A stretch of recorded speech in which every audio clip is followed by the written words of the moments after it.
አዲስ አበባ እየተገነቡ ያሉ ህንጻዎች ብዙ ሰው አዲስ አበባ እየተለወጠች ነው፣ እየተለማች ነው፣ እየለማች ነው፣ ዳንኪራው፣ ጭፈራው ሌላ ነገር ነው፣ አዲስ አበባ አድጋለች ነው የሚለው። ጥሩ ህንጻ መገንባቱ የሚጠላ ሰው የለም። ከደረጃ በታች የሆነ ህንጻ መተካቱ የሚጠላ ሰው የለም። ነገር ግን አሁን ከተገነቡት ህንጻዎች ውስጥ 1/3 እንኳን ፋብሪካ ቢሆኑ ኖሮ በአገሪቱ በአጠቃላይ እድገት ላይ ሊኖር ይችል የነበረው ተጽዕኖ በፍጹም መገመት ያዳግታል። ወደ ማኒፋክቸሪንግ የሚገባው ህንድና ቻይናና ቱርክ ነው። በቱሪስት ካፒታል ለዘላለሙ ማደግ አንችልም።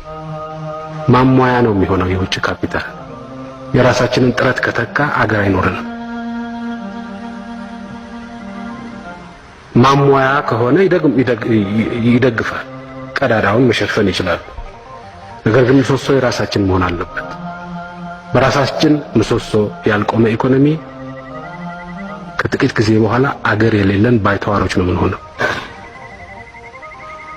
ስለዚህ የኛ ባለሀብት ማኒፋክቸሪንግ ላይ እየገባ ያለው በጡጦ ነው እየተንጠባጠበ ወደ ካፒታል ወደ ማኒፋክቸሪንግ እየገባ ያለው። በህንጻ ግንባታ ግን እንደ አንድ ነገር ነው። በሰርቪስ ግን እንደ አንድ ነገር ነው። ይሄ ለምን ሆነ?